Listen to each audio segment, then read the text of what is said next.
Well, today we have a car behind me that probably gets more likes than mine on Instagram and TikTok and Facebook and all the places. It needs no introduction. It's Paulie's Cruiser. Let's get into it.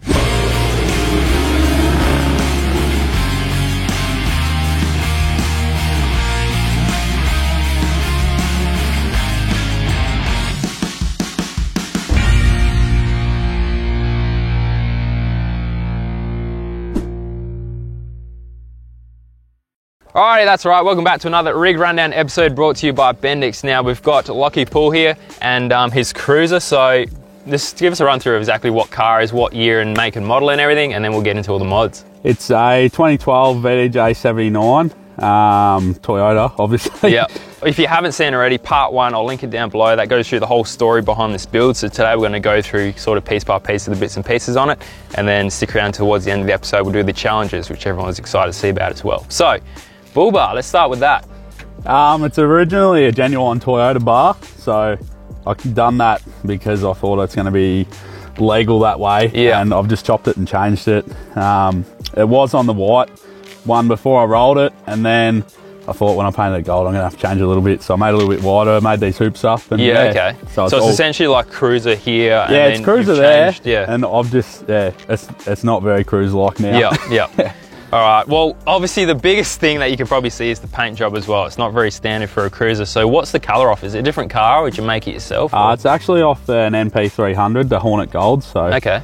Yeah, I was just scrolling through Instagram when I was trying to work out what color to paint it, just looking at nice cars, and come across an NP300. I thought, yep, that's it. Yeah, paint it that color. It's really made it pop. I think because there's so many curves and angles on a 79, like it just brings out all that kind of stuff. Like having that metallic paint really makes it pop. And being my first respray, I didn't know how to go, but it's come up pretty good. Yeah, you've done well. Everything's built, not bought on this, which is what I love. All right, head out. Spotties are Road Visions, so they just your normal spot spread as well, or just the pencil light? Just both. Yeah. Yep, bit of both. Yeah. Pretty well, most of the lights on it are Road Vision other than the headlights, so all the tail lights, everything's Road Vision. Yep. All right.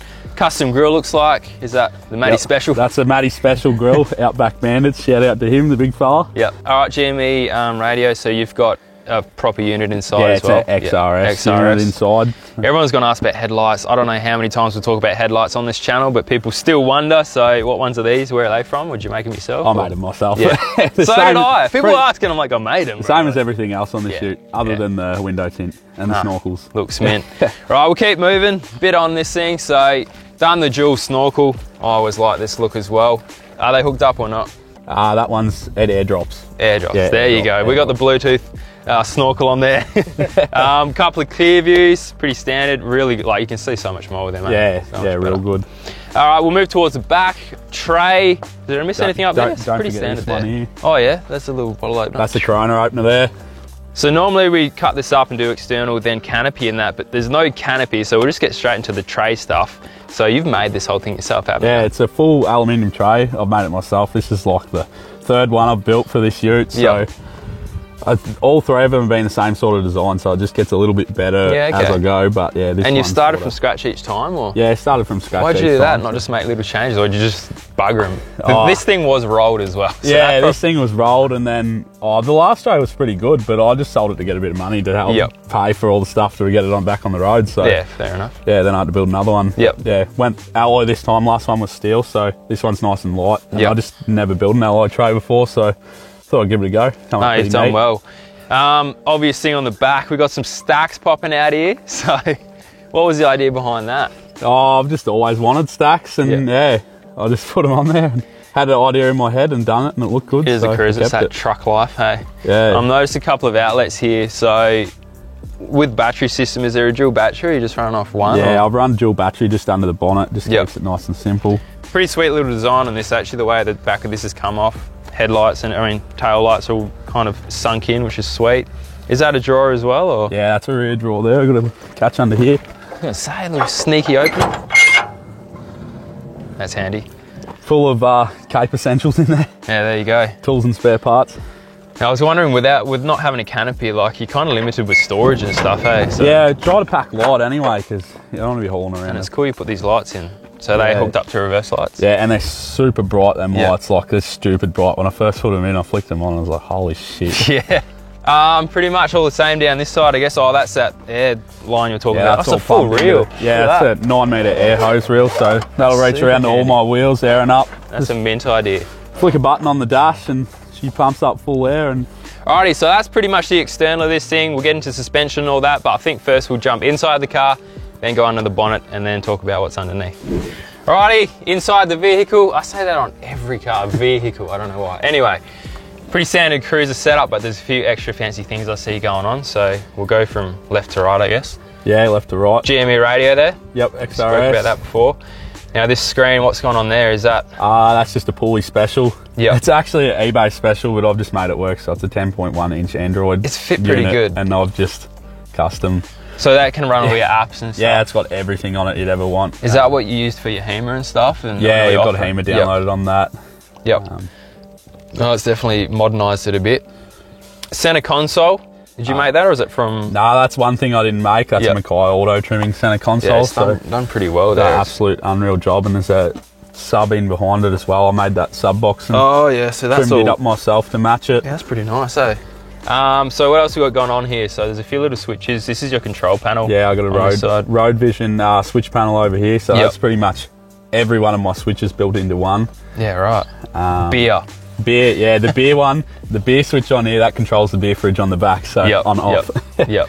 Also, I've noticed I'm sitting on something a bit more comfy, so what are the seats in here? I noticed I've got covers on them as well. But yeah, these are the standard seats that come in a new Workmate, because it's actually a Workmate. Yep. But yeah, just got the Razorback covers on them, and that makes a massive difference having them on there. Yeah, so. How long have they been on? About a week. Yeah, they look fresh as. Yeah, they're fresh as. And then got these one-stone armrests as well, so between these and that centre console makes a massive difference to comfort in driving. Having your elbows up there. And I noticed this little switch here from Just Autos. Is that something going on? Yeah, so I just got the Just Autos multi-mapping done, so I can switch between 6 different maps on there, on the fly too, so. Yeah, sweet. Well, that's handy. Different modes, probably like a stock mode, and then like different power levels. You got a stock mode and a towing mode with engine braking. Yep. And then you got your full race mode. There's a valet mode and a mobiliser. And then the boys got us a TikTok mode too, so a little bit extra fuel in that one. Yeah, well, let's get into the motor and see what's going on in there. We all want to know about that. How's the transition, Westy? I feel very short, like this thing is so lifted. Right, engine bay.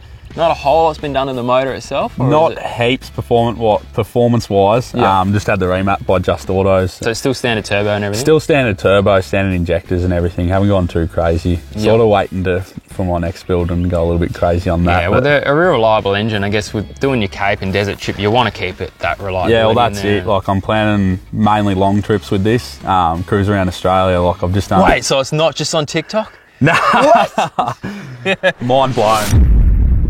So, yeah, I don't want to push it too hard, really. I don't want to go too crazy when I'm going to be trying to go long distances and stuff, but yeah. So has it been on the dyno? Do you know what roughly numbers it made in that?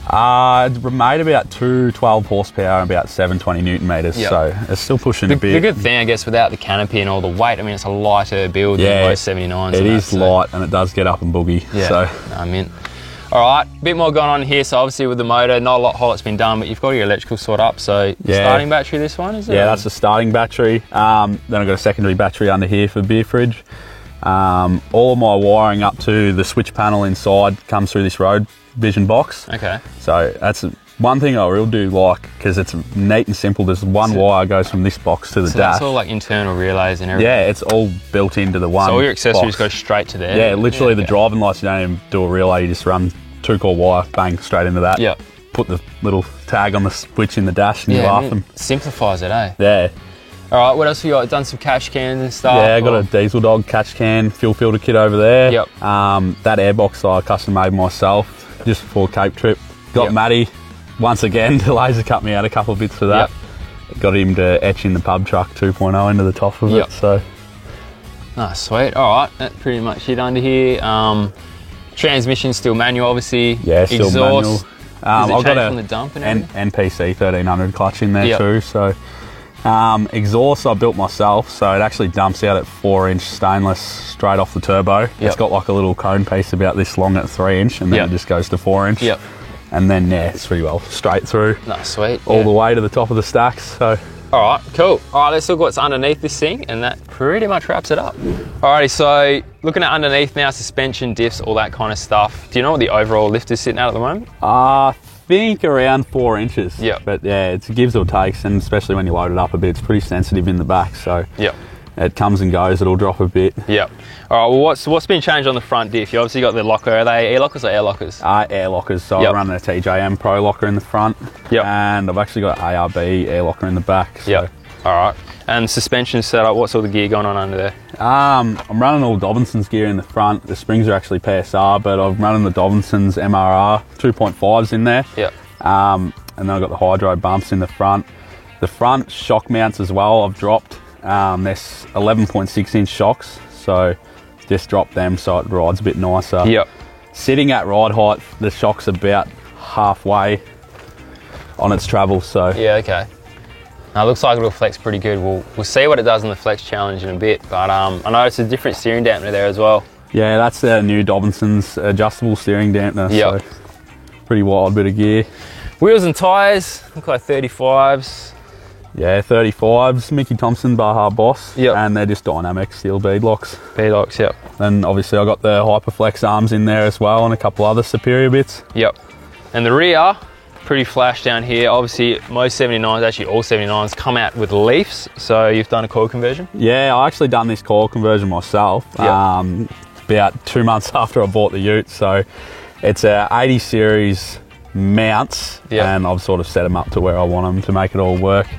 I'm running the Dobinson's gear in the back as well. I'm just running 80 series normal bumps in there, not the hydros, just the cushion ones. Well, it doesn't have a heap of weight. Yeah, so it doesn't have a heap of weight and it rides pretty good on them. Yep. And then I've got a DFI torsion sway bar in there, which sort of, makes it drive real nice. Yeah. Also helps the front to flex a bit harder because otherwise it's real lazy in the front and the rear just without the sway bar in there. Flex in the back there. Yeah. Yep. Is it 4 link or 5 link? 5 link. Yep. So. Oh, sweet. And you're saying the rear locker is a different one, is it? Yeah, it's an ARB locker in the rear, so. And then a Pro in the front. Yeah, a bit of both. All right, that pretty much wraps it up there. Last thing to do is take this thing for a drive, and then we do the 4 challenges. Alrighty. In the big cruiser, I think this is probably the first single cab cruiser I've driven. So we'll see how we go. You've also got long legs.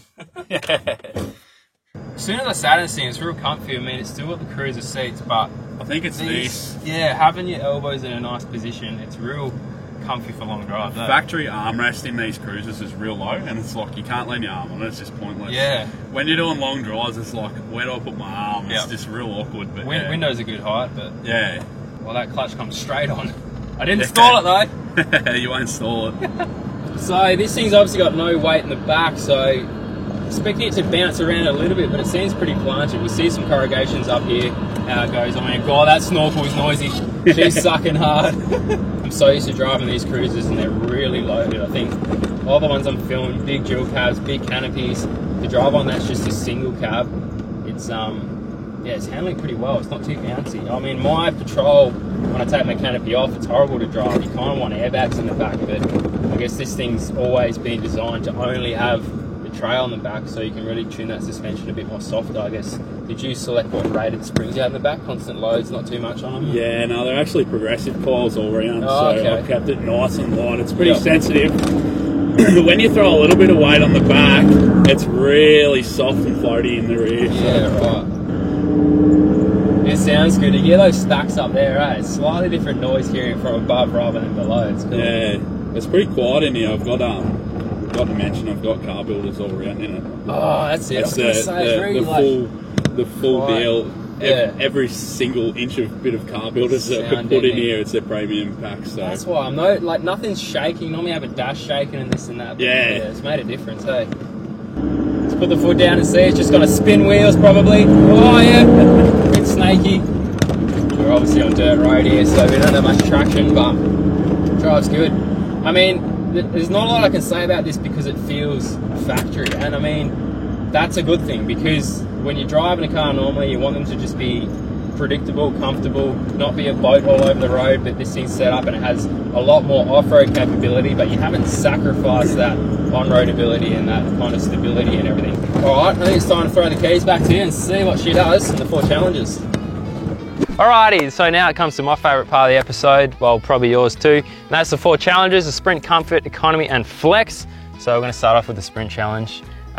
It is exactly what it sounds like. Go as fast as you can in a straight line.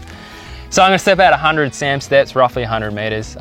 Just count down on the GoPro, on my arm, bang, go, and send it. I reckon 4-wheel drive for this. 4-wheel drive, yeah, front hub's locked in. You're pretty light as well, so you're going to probably spin some wheels. So yeah, I'm going to struggle for traction, but we'll see how it goes. Sometimes less power is more with these things, because too much power, you just spin the whole time, and if you've got just enough to hold traction, so, but we'll see how you go. I don't know, I don't think I'll set any records, but I'll make a lot of noise and it'll look cool. So. Yeah, that's the idea. You've got a bloody 2-step rev limiter on this, so... Yeah, I got launch control, so I haven't even used that yet. I only got it done yesterday, so... Maybe try it out, might not. This will be the first go, so we'll see what that's what it's there for, right? Yeah, well, that's it. Now's the time to shine. Yep. All right, let's get into it. I think I better put this on. Already rolled it once.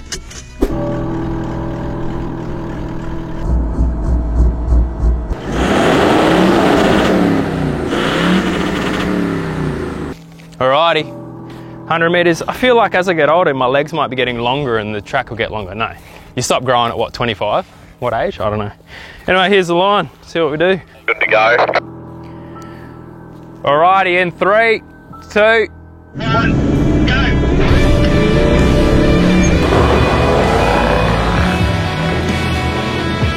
Oh, he's sending it.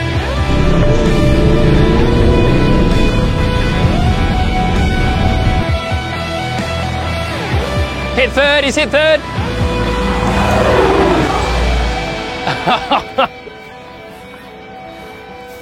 I'm not gonna lie, it was a bit slow. We got an 8:88. Setting records today. The slowest time for a cruiser. How'd that feel? Did you try the 2-step or not? Yeah, no, I'd have gone. Dumped it. Yeah, dumped it. We did an 8:88. 8:88. So no record setting here. Do I get like the record for the slowest or anything? Maybe, I don't know. I mean, the thing is, I only show the top 10, so you might just get on the board or you might not, but you didn't skip any gears or anything. I saw it was squirreling, man. You just didn't have traction. Yeah, no, you can't do much about that. Yeah. That's all right, going fast is not my thing. That's it. All right, well, next thing is the comfort challenge, so let's find a bit of a rough spot and go do that. Too easy. All right, comfort challenge time. So we're gonna do something a little bit different with this one, because normally we do like the 50 k's an hour thing and see how much comes out, blah, blah, blah. But these tracks are sort of built up for more of that slow, flexy stuff. And I thought I'd change up the video. You guys are sick of seeing the same thing. So instead of doing a speed run, we're gonna do a slow run, and it's a bit more of a gnarly track. We've got a lot of wombat hole flexy stuff up here, crisscross up the valley sort of thing. And we're gonna see how much comes out. So I'll top this up. We've got a bit in there. And speed's not the aim of the game with this one. It's just trying to hold the water in the cup. So, see how she goes. Paulie was telling me he's got bloody this special locker button that like locks both of them at the same time. You can't individually do them. Who does that?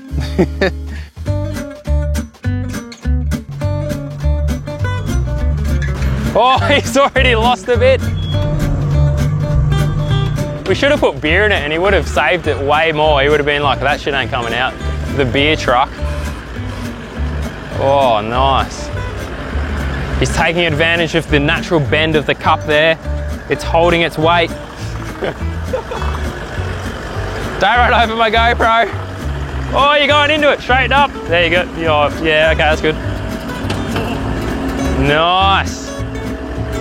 Oh, Westy, you slipped in the same spot last time.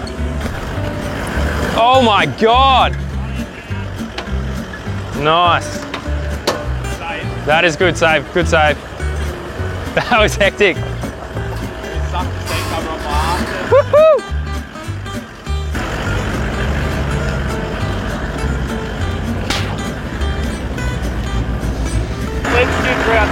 Too easy. Oh, what are we at? Oh, that's 80%. So 80%. Obviously, we don't have much to go off on this. It is on a lean though. It is on a pick your lean. Like 82. 82%. You're backwards. Because she's on a lean. So we've got nothing to go from. Actually, next week, Maddie's cruiser, which you may have seen in part 1 there, we're going to be doing the same sort of challenge. So then we'll have something to stack it up against. But we'll see how that goes. Like I said, comment below if you want me to see more of this version of this challenge, or we go back to the speed stuff. Alrighty, so flex challenge time. This is where these cars will shine, I think. So these boys have both done a lot of work to the rear end. We'll see how it goes. For a cruiser, it's gonna be up there for sure, but we'll see. Yeah, pick your own car up so you don't roll it. All right.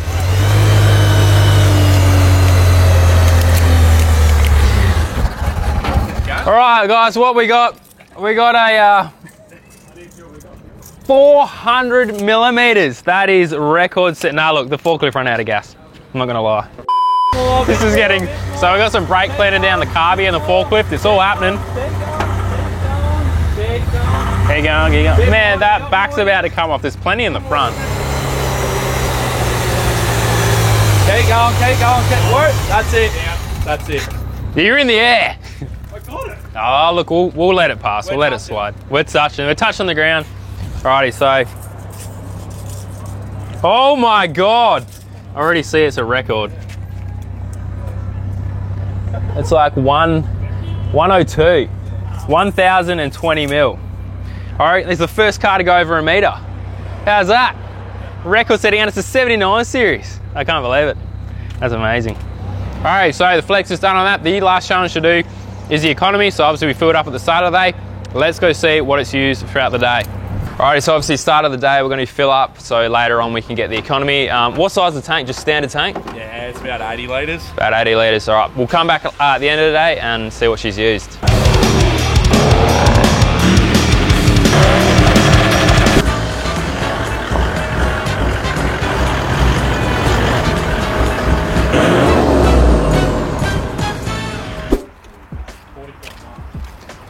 Was that it? Yeah. That went real quick. All right. Fuel efficient. I don't know how I'm going to go here because fresh tune, I've just been feeding it this whole time. You've been sooting everywhere. I've just been blowing clouds. So 5.51, you just said you did 40 Ks?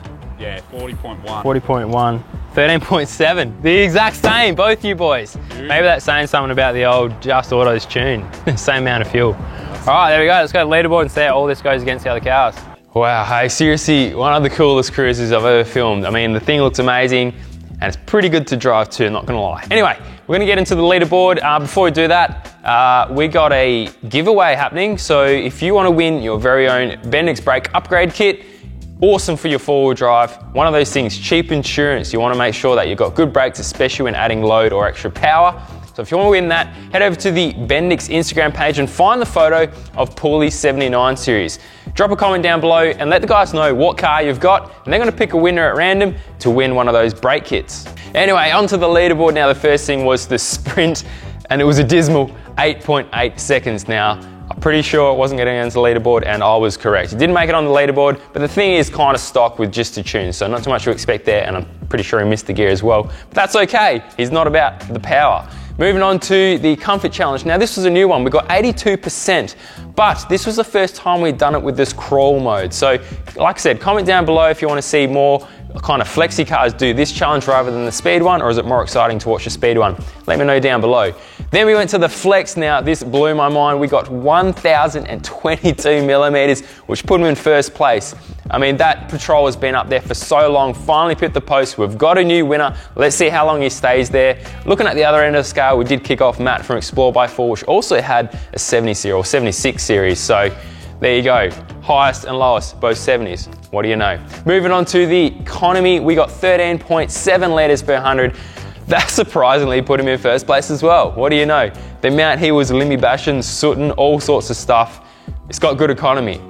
Well, the next rig rundown episode will be on Matt's cruiser that we saw in part 1. Probably in a couple of weeks, we're going to spread it out a little bit. So we'll see you guys in that episode. Don't forget to enter the competition with Bendix. I'm going to drop a link down below for that. And then next week, we've got the biggest video of the year happening and the new merchandise drop, the summer range. Definitely check them out. We'll see you there.